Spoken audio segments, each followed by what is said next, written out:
गंगा के पावन तट पर, जहां जीवन और मृत्यु अनंत नृत्य करते हैं, जहां चिताएं कभी नहीं जलती और तीर्थयात्री मुक्ति की तलाश में आते हैं। एक ऐसी कहानी है जो बहुत कम लोग जानते हैं। एक ऐसे प्राणी की कहानी जिसे मर जाना चाहिए था। एक बंदर की, जो जितना दिखता था उससे कहीं बढ़कर था। और धर्म का एक ऐसा सबक जो अच्छाई और बुराई के बारे में हमारी हर सोच को चुनौती देता है। वाराणसी, दुनिया का सबसे प्राचीन शहर, जो आज भी सांसें ले रहा है।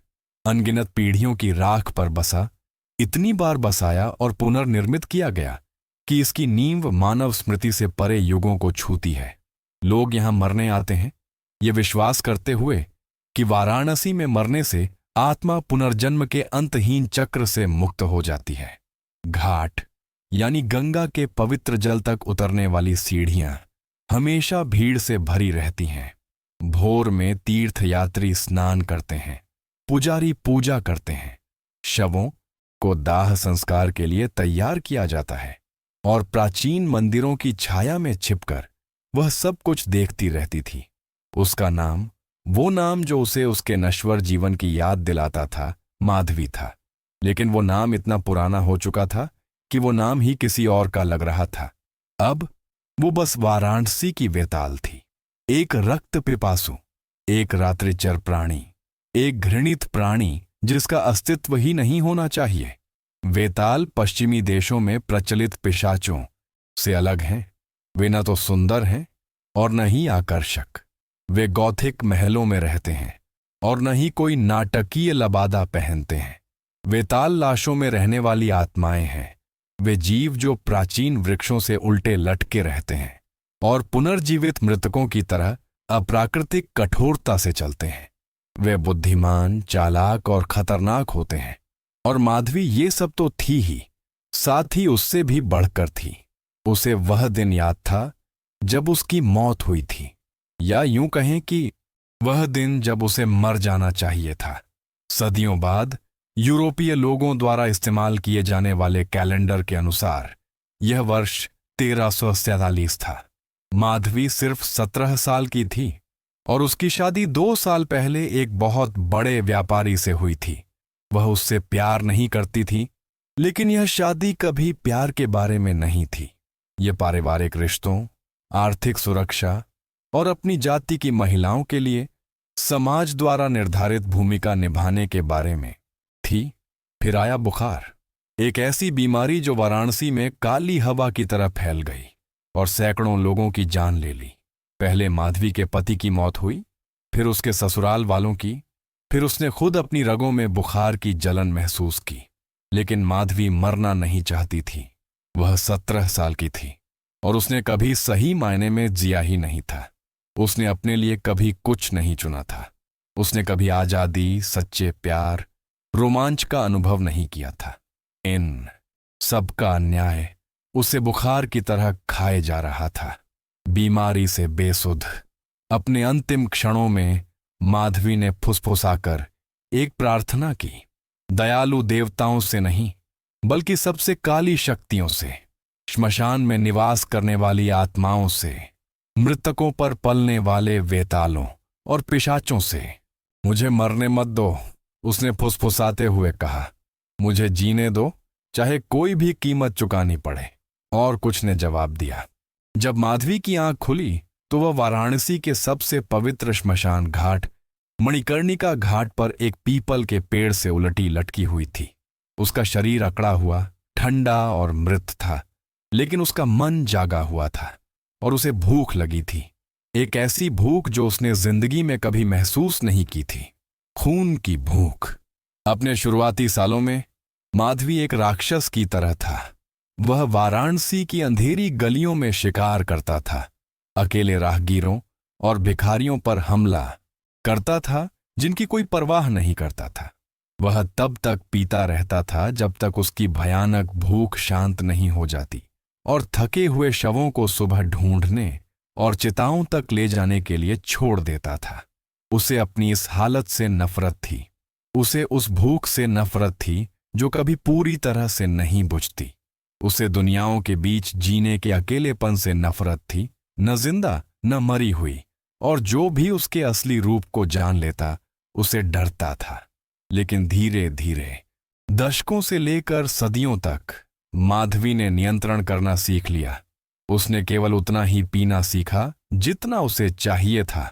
उसने ऐसे शिकार चुनना सीखा जो पहले से ही मौत के करीब थे, और संभावनाओं से भरी जिंदगियों को चुराने के बजाय अपरिहार्य को और तेज करना सीखा।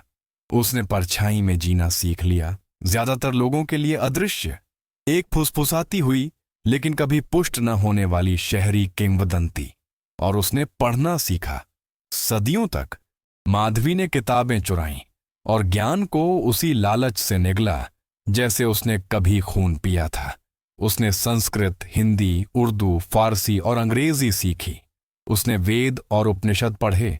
उसने दर्शन शास्त्र, इतिहास और विज्ञान का अध्ययन किया। वह संभवतः पूरे वाराणसी का सबसे शिक्षित व्यक्ति बन गया। लेकिन ज्ञान से अकेलेपन का इलाज नहीं हुआ। उसने लोगों को अपनी जिंदगी जीते देखा। उसने परिवारों को साथ हंसते देखा। उसने दोस्तों को खाना बांटते देखा। उसने प्रेमियों को चांदनी रात में बगीचों में चुपके चुपके मिलते देखा। और उसने एक खालीपन महसूस किया जिसे कोई भी खून नहीं भर सकता था। वर्ष 2025 में पूर्णिमा की रात को सब कुछ बदल गया। माधवी अपनी हमेशा की तरह छिपने की जगह पर थी, दशाश्वमेध घाट के सामने एक पुराने वीरान मंदिर की छत पर। उसे गंगा आरती देखने में बहुत मजा आता था। वह रात्रिकालीन अनुष्ठान जिसमें सैकड़ों लोग पवित्र नदी में दीपदान करने के लिए इकट्ठा होते थे। इसकी सुंदरता ने उसे इस तरह से प्रभावित किया जिसकी उसने अब कल्पना भी नहीं की थी। तभी उसने शोर सुना, एक धीमी कराह, उसके बाद कुछ अजीब सी हरकतें। माधवी ने अपना सिर घुमाया। उसकी अलौकिक संवेदनाएं बढ़ गईं।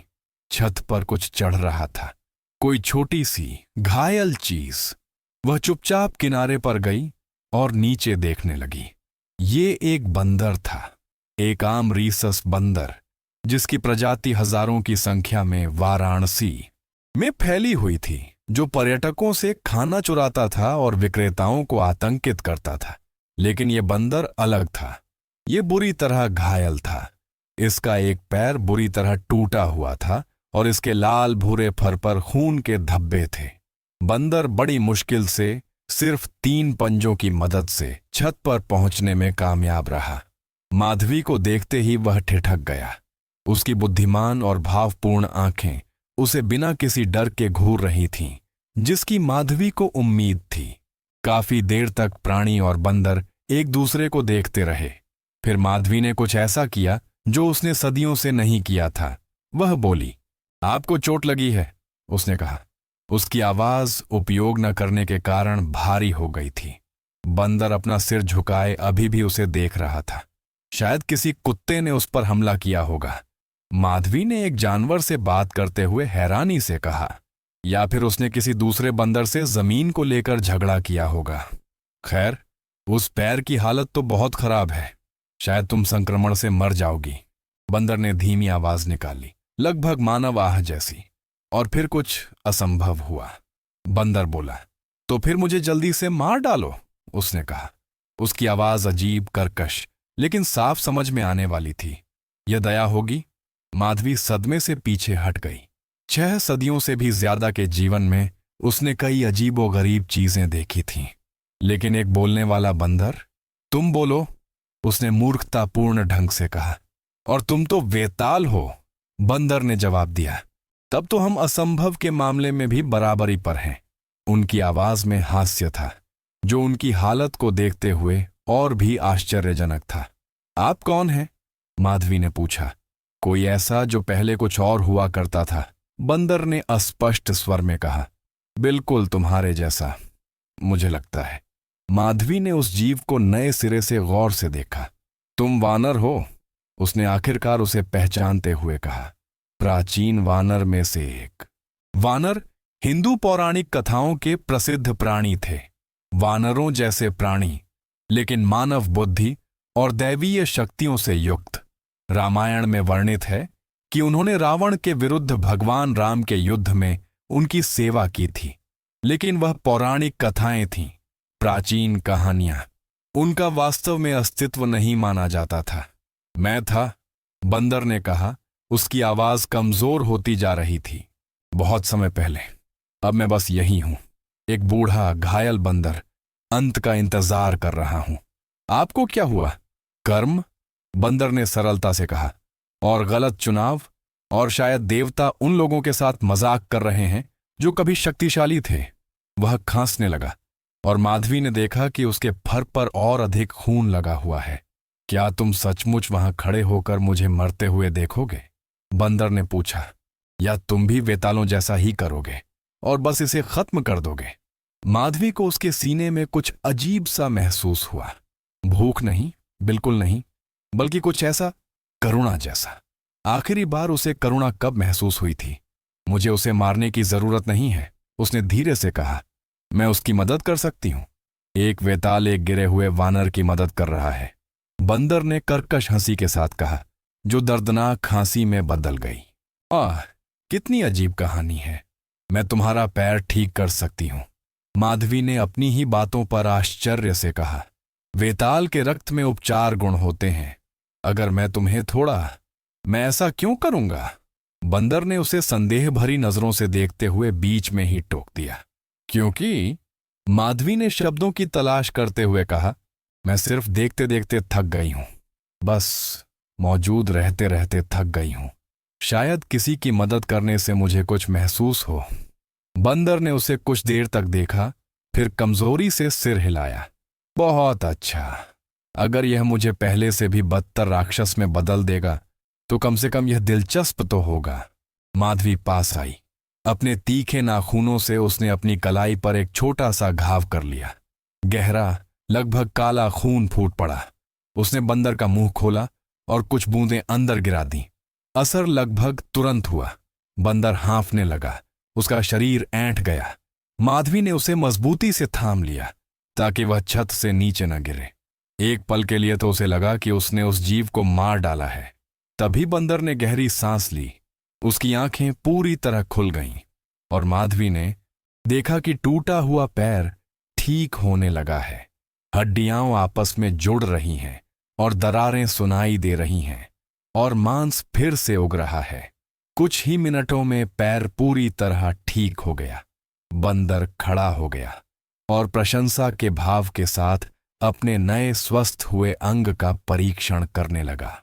असाधारण, वह बुदबुदाया, बिल्कुल असाधारण। फिर उसने माधवी की तरफ देखा। शुक्रिया, मुझे आज रात किसी तरह की दयालुता की उम्मीद नहीं थी। माधवी ने स्वीकार किया, मुझे भी इसकी उम्मीद नहीं थी। कुछ पल के लिए शांति छा गई। फिर बंदर बोला, मेरा नाम केसरी है, या कम से कम यही था। अब मुझे आमतौर पर चोर, कीड़ा या तरह तरह की गंदी बातें कहकर बुलाया जाता है। माधवी, उसने जवाब दिया, वाराणसी का वेताल। कई भाषाओं में इसे राक्षस, रक्त पिपासु या इससे भी बदतर कहा जाता है। केसरी ने ऐसी आवाज निकाली जो लगभग हंसी जैसी थी। लगता है हम दोनों को ही गलत समझा गया है। और इस तरह सबसे अप्रत्याशित दोस्ती की शुरुआत हुई। अगले कुछ दिनों में केसरी बार बार छत पर लौट आया। पहले तो माधवी को लगा कि वह डर जाएगा या उस जगह से दूर भागेगा, लेकिन हुआ उल्टा। बंदर उस पर मोहित हो गया और उसके अस्तित्व, उसके इतिहास और वेताल होने के अर्थ के बारे में अनगिनत सवाल पूछने लगा। और माधवी खुद पर हैरान होकर बोली, सदियों में पहली बार उसके पास बात करने के लिए कोई था, कोई ऐसा जो उसे सिर्फ एक राक्षस से बढ़कर समझता था। केसरी ने भी अपनी कहानी साझा की। वह वास्तव में प्राचीन काल में एक वानर था। प्रसिद्ध वानर नहीं, हनुमान या सुग्रीव नहीं, बल्कि राम की सेवा करने वाली विशाल सेना का एक छोटा योद्धा। महायुद्ध के बाद जब राम अपने राज्य लौटे और देवताओं का युग समाप्त होने लगा, तो वानर धीरे धीरे लुप्त हो गए। कुछ स्वर्ग में चले गए, अन्य सूर्य में धुंध की तरह गायब हो गए। लेकिन केसरी से एक गलती हो गई थी।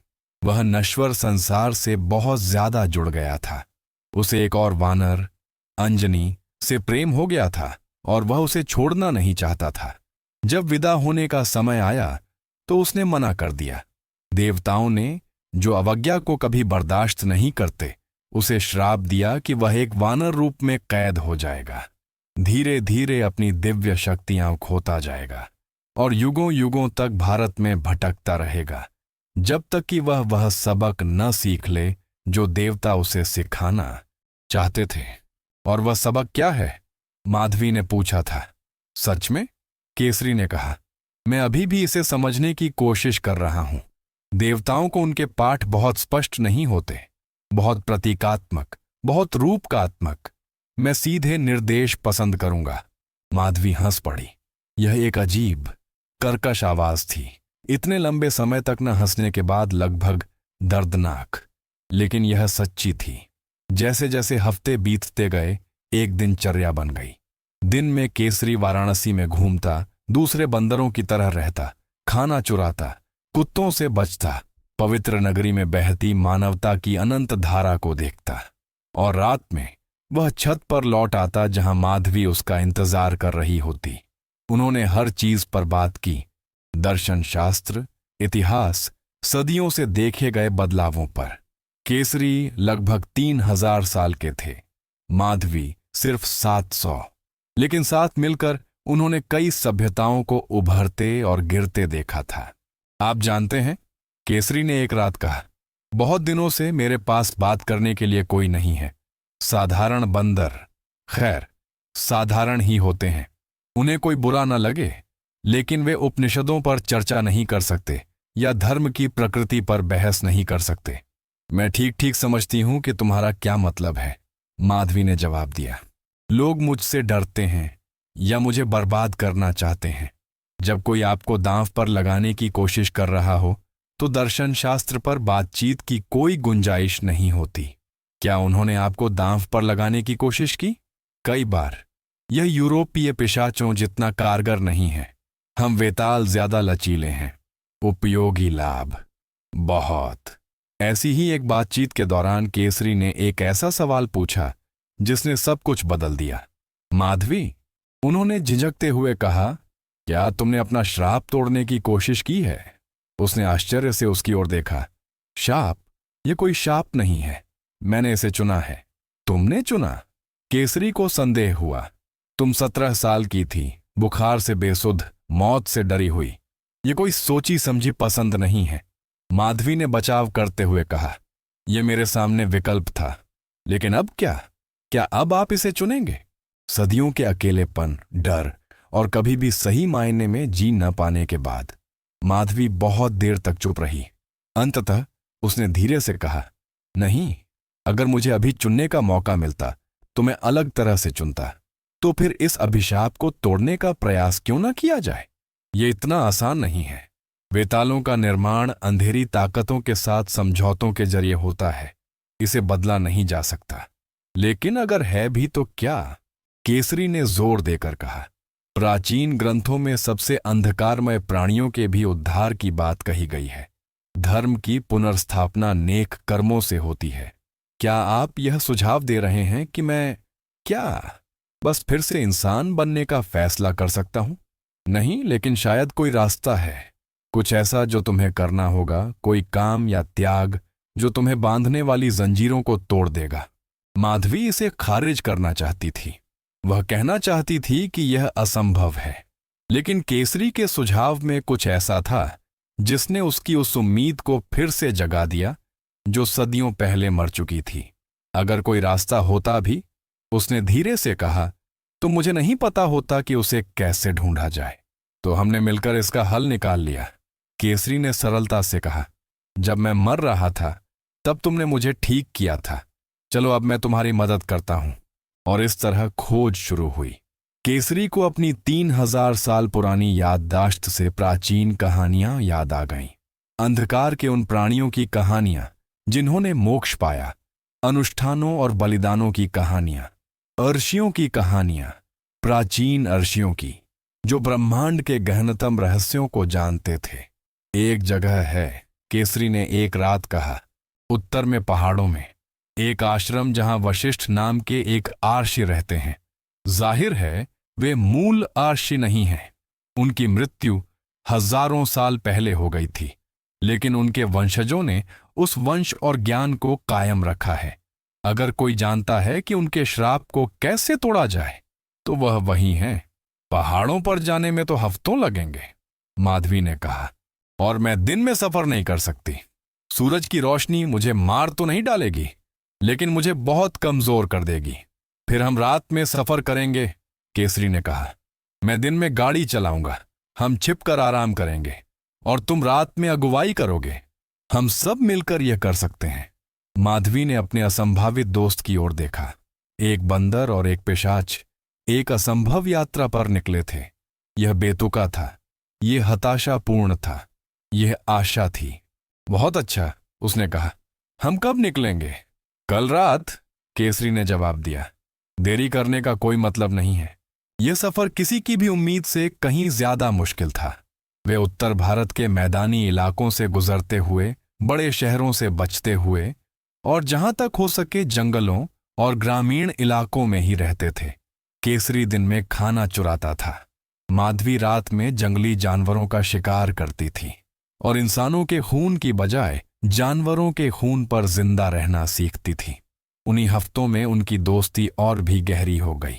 मुश्किलें साझा करते हुए, एक दूसरे की रक्षा करते हुए, वे दोस्त से बढ़कर बन गए। वे एक परिवार बन गए। एक रात पहाड़ियों की एक गुफा में आराम करते हुए माधवी ने कहा, केसरी, क्या मैं तुमसे कुछ पूछ सकता हूं? बिल्कुल। तुमने कहा था कि तुम इस नश्वर संसार से चिपके रहने के कारण शापित हो, अंजनी से प्रेम करने और उसे न छोड़ने के कारण। उसका क्या हुआ? केसरी का चेहरा उदास हो गया। वह स्वर्ग चली गई, उसने धीरे से कहा। जैसा उसे होना चाहिए था, वह इस दुनिया से चली गई। मैंने उसे अदृश्य होते, प्रकाश में बदलते, स्वर्ग लौटते देखा, और मैंने उसके पीछे जाने से इनकार कर दिया। क्यों? डर के मारे? केसरी ने स्वीकार किया। डर था कि अगर मैं इस दुनिया से चला गया तो सब कुछ खो दूंगा, अपनी यादें, अपना आत्मबोध। मुझे बताया गया था कि आत्मज्ञान के लिए जरूरी है कि आप जो हैं सब कुछ छोड़ दें। मैं इसके लिए तैयार नहीं था। और अब 3000 साल बाद क्या आप तैयार हैं? केसरी ने बहुत देर तक सोचा। पता नहीं, आखिरकार उसने कहा। लेकिन मैंने इन पिछली कुछ सदियों में एक बात सीखी है। वह यह कि लगाव सिर्फ चीजों और लोगों से ही नहीं होता। यह दर्द से, तकलीफ से, यहां तक कि अकेलेपन से भी होता है।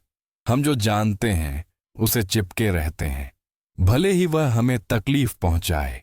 माधवी ने समझते हुए कहा, मैं वेताल होने के प्रति इतनी आसक्त कैसे हो गई? बिल्कुल, एक बार आपने घबराहट में इसे चुना था, लेकिन फिर आप इसे चुनते रहे, दिन ब दिन, सदी दर सदी, क्योंकि यही आप जानते थे, क्योंकि बदलाव एक जैसे बने रहने से ज्यादा भयावह लगता था। माधवी ने मुस्कुराते हुए कहा, एक चोर बंदर होने के बावजूद तुम बहुत बुद्धिमान हो। केसरी ने मुस्कुराते हुए जवाब दिया, 3000 साल आपको चिंतन के लिए पर्याप्त समय देते हैं। आखिरकार 4 हफ्तों की यात्रा के बाद वे पहाड़ों में पहुंच गए। वशिष्ठ का आश्रम ऊंचाई पर था, जहां केवल एक संकरी, घुमावदार पगडंडी से ही पहुंचा जा सकता था। केसरी को कई बार माधवी की सहायता करनी पड़ी, क्योंकि उनकी अलौकिक शक्ति समतल जमीन पर ज्यादा कारगर थी। जब वे आखिरकार आश्रम पहुंचे तो भोर होने वाली थी। माधवी को एक जाना पहचाना खिंचाव महसूस हुआ, आती हुई रोशनी से छिपने की जरूरत। एक बूढ़ा आदमी एक विशाल पेड़ के नीचे ध्यान में बैठा था। जैसे ही वे पास आए, उसकी आंखें खुल गईं। स्वागत है, उसने सादगी से कहा।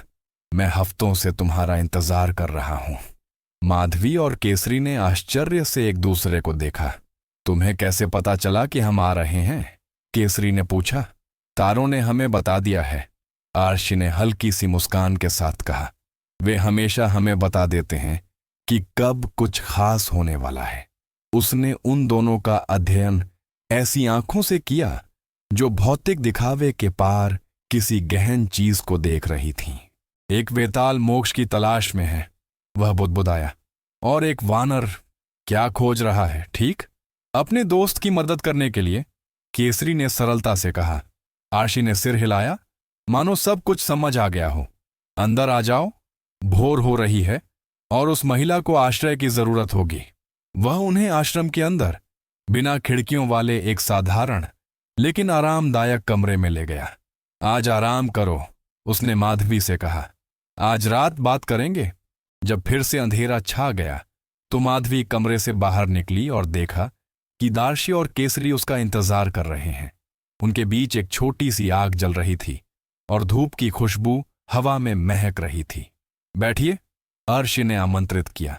माधवी ने अजीब सी घबराहट महसूस करते हुए उसकी बात मान ली। यह आदमी तो बस एक इंसान था।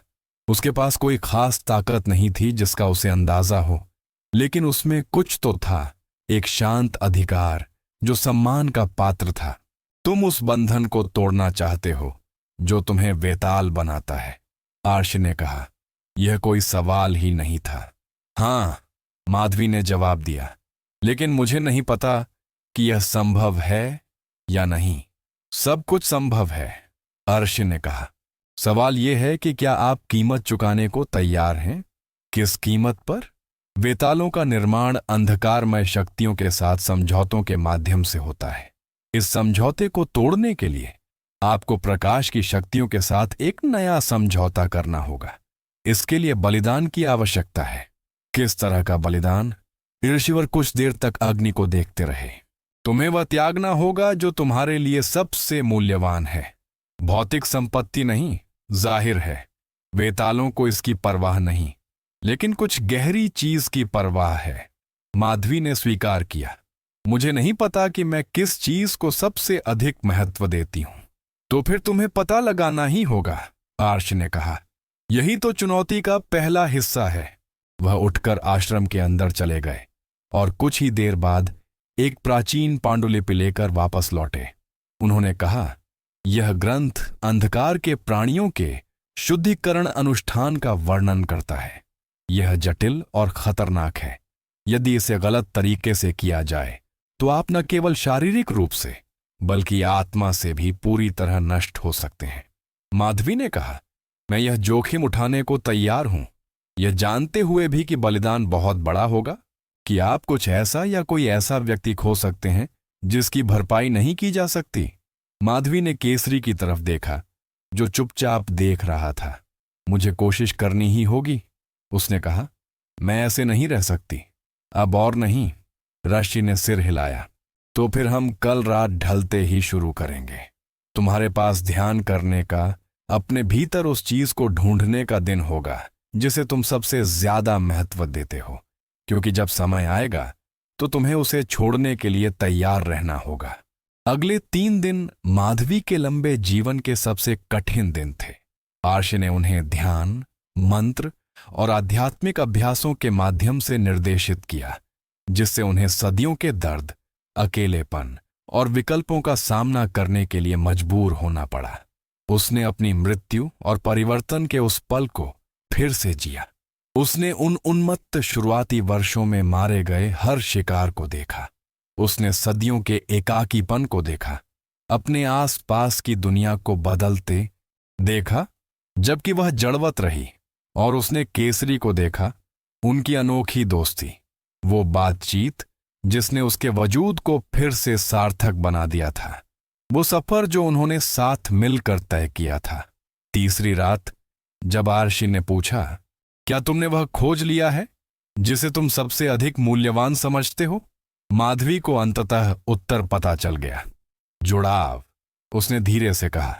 अब मैं अकेली नहीं हूं, कोई ऐसा है जो मुझे सिर्फ एक राक्षस से बढ़कर समझता है। और क्या आप इसका त्याग करने को तैयार हैं? माधवी के चेहरे पर सदियों बाद पहली बार आंसू बहे थे। जरूरत पड़े तो हाँ, ऋषि ने केसरी की ओर देखा।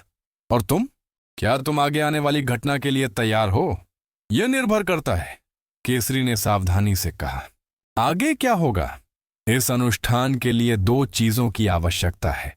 पहली, वेताल को अपनी सबसे कमजोरी के समय, दोपहर के समय सूर्य के प्रकाश का सामना करना होगा और भागने की इच्छा को रोकना होगा।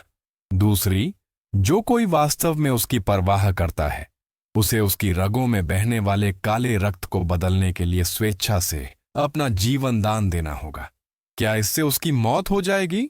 माधवी ने केसरी की ओर घबराकर देखते हुए तुरंत पूछा। जरूरी नहीं, आर्ष ने कहा, लेकिन यह बुरी तरह कमजोर हो जाएगा और इसमें हमेशा जोखिम बना रहता है। तो नहीं, माधवी ने दृढ़ता से कहा, मैं तुम्हारी जान जोखिम में नहीं डालूंगी। यह तुम्हारा चुनाव नहीं है, केसरी ने धीरे से कहा। यह मेरा चुनाव है और मैं मदद करना चाहता हूं। केसरी, नहीं। माधवी, उसने अपने रोएंदार पंजों के बीच उसका ठंडा हाथ थामे हुए कहा, जब मैं मर रहा था तब तुमने मुझे बचाया था। जब मैं अकेला था तब तुमने मेरा साथ दिया था। तुमने मुझे फिर से एक मकसद दिया। मुझे तुम्हारा एहसान चुकाने दो, लेकिन मैं इसे खो सकता हूं, और अगर तुम कोशिश नहीं करोगे तो तुम निश्चित रूप से खो जाओगे। मैं तुम्हें कैद में देखने के बजाय अपनी जान जोखिम में डालना पसंद करूंगा। माधवी ने अपनी सहेली की तरफ देखा। उसका दिल उन भावनाओं से धड़क रहा था जिन्हें वह भूल गई थी। तुम बहुत जिद्दी बेवकूफ हो, उसने कहा। उसकी आवाज भर्रा गई। एक जिद्दी बेवकूफ जो तुम्हारी परवाह करता है, केसरी ने सुधारा। अगले दिन दोपहर में अनुष्ठान निर्धारित था। माधवी रात भर बिना सोए डर और उम्मीद के बीच झूलती रही। केसरी उसके पास ही रहा, एक मौन उपस्थिति जो किसी भी शब्द से ज्यादा सुकून देने वाली थी। जैसे ही सूर्योदय हुआ, अर्राशी उन्हें आश्रम के बीचों बीच एक खुले स्थान पर ले गए। जमीन पर लाल रंग के चूर्ण से एक वृत्त बनाया गया था, जिस पर प्राचीन चिन्ह ऐसी भाषा में लिखे थे जिसे माधवी भी पूरी तरह नहीं पहचान पाई थी। वृत्त में प्रवेश करो, अर्शी ने निर्देश दिया। माधवी ने हवा में ताकत महसूस करते हुए उसकी बात मान ली। बिजली सी थी जिससे उसके शरीर का हर रोंगटा खड़ा हो गया। केसरी घेरे के बाहर अर्शी के पास खड़ा था। जब सूर्य अपने चरम पर पहुंचेगा, ऋषि ने कहा, उसकी किरणें सबसे प्रबल होंगी। उस समय माधवी, तुम्हें वृत्त के केंद्र में पूरी तरह से खुला रहना होगा। प्रकाश जलेगा, यह असहनीय लगेगा, लेकिन तुम्हें इसे पूरे 10 धड़कनों तक सहना होगा। केसरी ने कहा, उसकी दिल की धड़कन नहीं चल रही है। तो फिर मेरे दास, ऋषि ने अपना हाथ अपनी छाती पर रखते हुए कहा। और तब? तो केसरी, तुम घेरे में प्रवेश करोगे। तुम अपनी बांह पर एक घाव करोगे और अपना खून अपने मुंह में टपकाओगे। उसी समय तुम ये शब्द बोलोगे। उन्होंने केसरी को एक प्राचीन मंत्र सिखाया और उसे तब तक दोहराने को कहा जब तक कि वह उसे पूरी तरह याद नहीं कर लिया।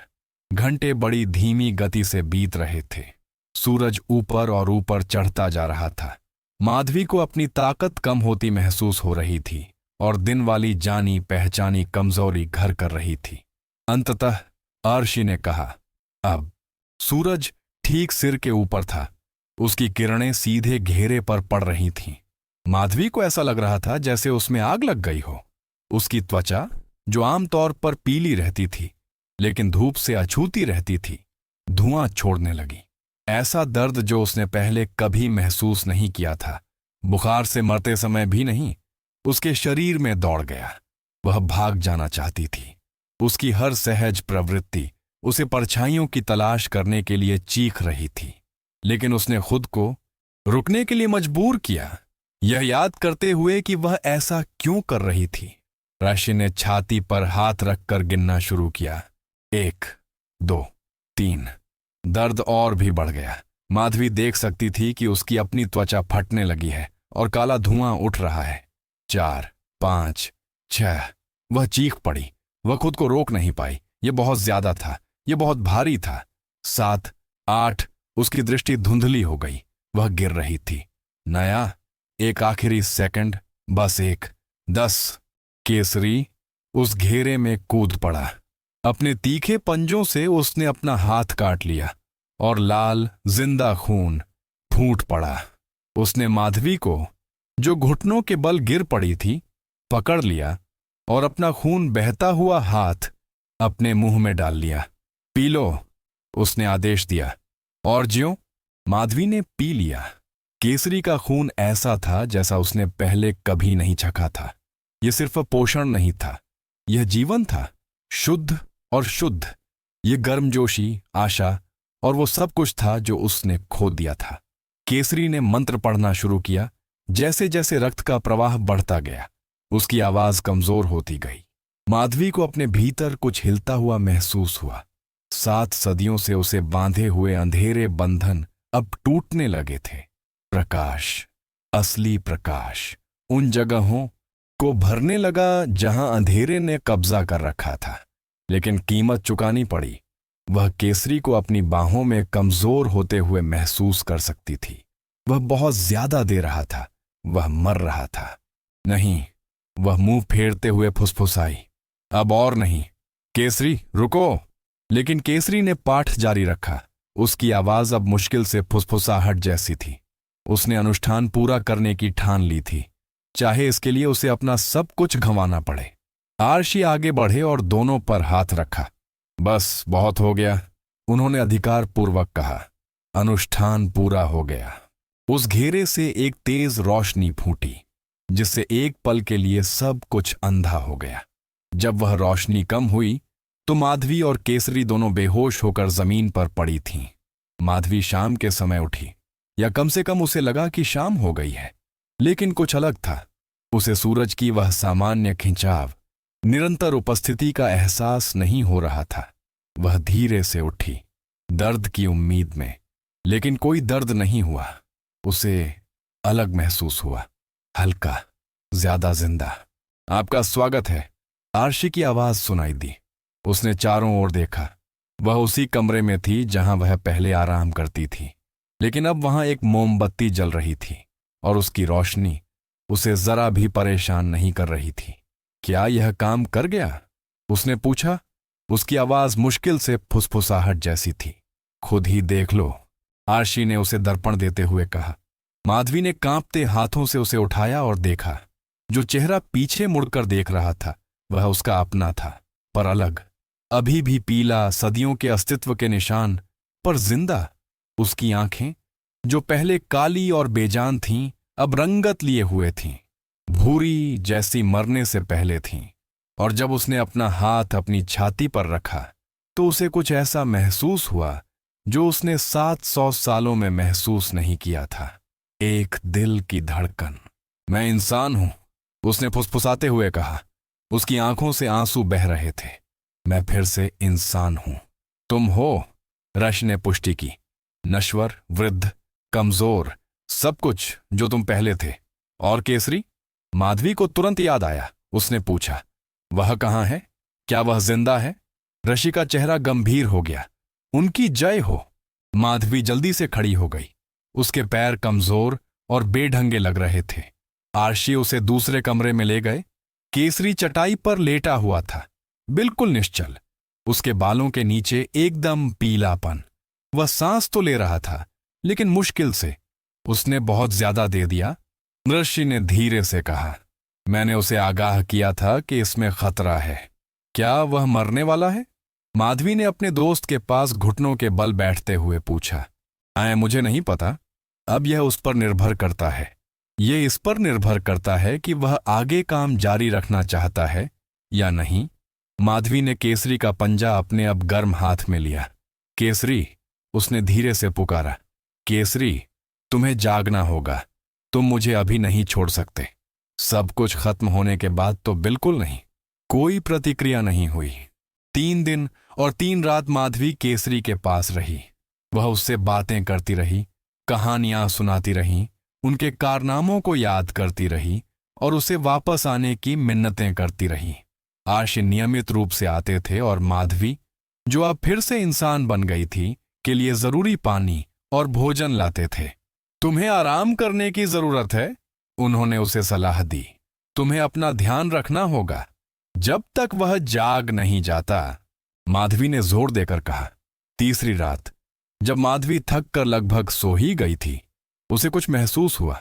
उसके हाथ पर एक हल्की सी जकड़न। उसकी आंखें तुरंत खुल गईं। केसरी? बंदर की आंखें धीरे धीरे खुलीं। उसने उसकी तरफ देखा और उसकी हमेशा की मुस्कान का एक हल्का सा रूप उभर आया। तुम ठीक हो, उसने फुसफुसाते हुए कहा। मैं महसूस कर सकता हूं, तुम फिर से इंसान हो गए हो। शुक्रिया, माधवी ने कहा। उसके चेहरे पर राहत के आंसू बह रहे थे। तुम जिद्दी बेवकूफ हो, तुम तो मरते मरते बचे थे। इसका कोई मोल नहीं, केसरी ने कहा। उसकी आवाज थोड़ी तेज हो गई। और यह सब इसके लायक था। तुम्हें आजाद देखकर हर बूंद की कीमत थी। वे आश्रम में 2 हफ्ते और रहे। दोनों ठीक हो रहे थे। केसरी ने धीरे धीरे अपनी ताकत वापस पा ली। माधवी ने फिर से इंसान बनना सीखा, उन संवेदनाओं को फिर से सीखा जो वह भूल चुकी थी। सूरज की गर्मी, असली खाने का स्वाद, असली थकान जो शारीरिक गतिविधि से आती थी, खून खराबे से नहीं। जब अंततः जाने का समय आया तो आर्शी ने उन्हें अंतिम बातचीत के लिए बुलाया। तुम दोनों ने कुछ असाधारण किया है, उन्होंने कहा। तुमने न सिर्फ एक श्राप तोड़ा है, बल्कि तुमने कुछ महत्वपूर्ण साबित भी किया है। हमने क्या साबित किया? माधवी ने पूछा। यह कि मुक्ति सदैव संभव है। कोई भी पतन स्थायी नहीं है। धर्म को धार्मिक कार्यों और सच्चे त्याग के माध्यम से पुनर्स्थापित किया जा सकता है। उसने केसरी की ओर देखा। और तुम, प्राचीन वानर, तुमने आखिरकार वह सबक सीख लिया जो देवता सिखाना चाहते थे। क्या मैंने सीखा? केसरी ने आश्चर्य से पूछा। हाँ, यह सबक अलगाव के बारे में नहीं था। यह सच्चे प्यार के बारे में था। बदले में कुछ भी उम्मीद किए बिना किसी दूसरे के लिए सब कुछ त्यागने के लिए तैयार रहने के बारे में था। तुमने माधवी के लिए ऐसा किया। दाशी ने केसरी के सिर पर हाथ रखा। तुम्हारा श्राप भी टूट गया है। तुम चाहो तो स्वर्ग जाने के लिए स्वतंत्र हो, या फिर बिना किसी दंड के यहीं रहने के लिए स्वतंत्र हो। केसरी ने माधवी की ओर देखा। अगर मैं रुकना चाहूं तो रुको, राशि ने सादगी से कहा। चुनाव तुम्हारा है। मैं रुकूंगा, केसरी ने तुरंत कहा। मुझे एक दोस्त का ध्यान रखना है। माधवी ने आंसुओं के बीच मुस्कुरा कर कहा। बेवकूफ, वफादार मूर्ख, केसरी ने सुधारा। वे दोनों आश्रम से पहाड़ों से नीचे उतरते हुए साथ साथ निकले। लेकिन इस बार वे वाराणसी नहीं लौटे। वह शहर माधवी के अतीत का था, सदियों के उस अंधकार का जिसे वह आखिरकार पीछे छोड़ आई थी। इसके बजाय वे यात्रा करते रहे। उन्होंने साथ मिलकर सूरज के नीचे भारत देखा, जो माधवी ने 700 सालों में नहीं देखा था। वे मंदिरों, जंगलों, शहरों और गांवों में गए, लोगों से मिले, साथ खाना खाया और साथ रहे। माधवी अब नश्वर थी, सामान्य रूप से वृद्ध हो रही थी। केसरी वानर रूप में ही रहा, लेकिन अब अपनी इच्छा से, श्राप से नहीं। वे सड़कों पर एक जाना पहचाना दृश्य बन गए थे। स्त्री और वानर साथ साथ यात्रा करते, पिशाचों और प्राचीन देवताओं के बारे में अजीबोगरीब कहानियां सुनाते, जिन्हें ज्यादातर लोग दंत कथाएं मानकर खारिज कर देते थे। लेकिन जिन लोगों ने माधवी की आंखों में देखा, जिन्होंने वहां ज्ञान देखा, वे जानते थे कि उन कहानियों में सच्चाई थी। वर्षों बाद जब माधवी बूढ़ी हो गई तो वह और केसरी आखिरी बार वाराणसी लौटी। वह उन घाटों को फिर से देखना चाहती थीं जहां उन्होंने कई सदियां अंधेरे में छुप कर बिताई थीं। लेकिन अब वह बिना किसी डर के धूप में चलती थी। अब वह गंगा की सीढ़ियां उतरती थी और उन हाथों से पवित्र जल को छूती थी जो बूढ़े तो थे पर अब भी जीवित थे। क्या तुम्हें कोई पछतावा है? केसरी ने नदी पर सूर्यास्त देखते हुए पूछा। कोई नहीं, माधवी बोली। मैंने राक्षस बनकर सदियां गंवाई, लेकिन इंसान बनकर दशकों पा लिए। मुझे एक ऐसी दोस्ती मिली जो मेरे वजूद से भी बढ़कर है। मैं इसका अफसोस कैसे कर सकती हूं? और तुम्हारा समय कब आएगा? केसरी ने धीरे से पूछा। आखिर इस नश्वर शरीर को कब विश्राम मिलेगा? तो मैं उसे जाने दूंगी, माधवी ने कहा, बिना किसी डर के, बिना किसी प्रतिरोध के। मैंने सीखा है कि बहुत ज्यादा कसकर पकड़ना, खोने का डर राक्षसों को जन्म देता है। छोड़ देना, जीवन और मृत्यु के प्रवाह पर भरोसा करना, यही हमें सच्चा इंसान बनाता है। एक पूर्व पिशाच का गहन दर्शन, केसरी ने अपने विशिष्ट हास्य के साथ कहा। मैंने यह बात एक बुद्धिमान बंदर से सीखी है, माधवी ने मुस्कुराते हुए उत्तर दिया। कई सालों बाद जब माधवी की मौत हुई तो केसरी उसके साथ ही था। वह शांति से चल बसी। उसके चेहरे पर मुस्कान थी और उसके साथ वे दोस्त थे जो उसने सालों की यात्राओं में बनाए थे, और केसरी जो 3000 साल तक जीवित रहे थे और जिन्होंने साम्राज्यों को उभरते और गिरते देखा था। रो पड़े, निराशा के नहीं बल्कि कृतज्ञता के आंसू। ऐसी अद्भुत आत्मा को जानने के लिए कृतज्ञता, अंधकार से प्रकाश की ओर उनकी यात्रा का हिस्सा होने के लिए कृतज्ञता। कहते हैं कि अंतिम संस्कार के बाद केसरी ने आखिरकार प्राण त्याग दिए। वे एक पीपल के पेड़ के नीचे बैठ गए, वही पेड़ जहां माधवी पहली बार वेताल के रूप में जागी थी, और ध्यान करने लगे। और जब पूर्णिमा का चांद निकला तो वे अचानक अदृश्य हो गए, प्रकाश में परिवर्तित होकर अंततः स्वर्गारोहण के लिए तैयार। लेकिन जो लोग उन दोनों को जानते थे वे बताते हैं कि कभी कभी वाराणसी में पूर्णिमा की रातों में घाटों पर दो भूतियां आकृतियां टहलती हुई दिखाई देती हैं, एक स्त्री और एक बंदर, हंसते बोलते मृत्यु के पार भी एक दूसरे से सदा जुड़े हुए। यह कहानी है वाराणसी के पिशाच और खानाबदोश बंदर की। यह कहानी है मुक्ति की, दोस्ती की, जो प्रजातियों और अस्तित्व की सीमाओं से परे है, और यह सीख देने की कि प्रकाश को चुनने में कभी देर नहीं होती, क्योंकि अंततः हम सभी की पहचान हमारी गलतियों से नहीं बल्कि बेहतर करने के हमारे साहस से होती है। और कभी कभी वीरता की सबसे बड़ी कहानियां योद्धाओं या राजाओं से नहीं बल्कि एक अकेले पिशाच और एक शापित बंदर से आती हैं जिन्होंने एक दूसरे में मोक्ष पाया।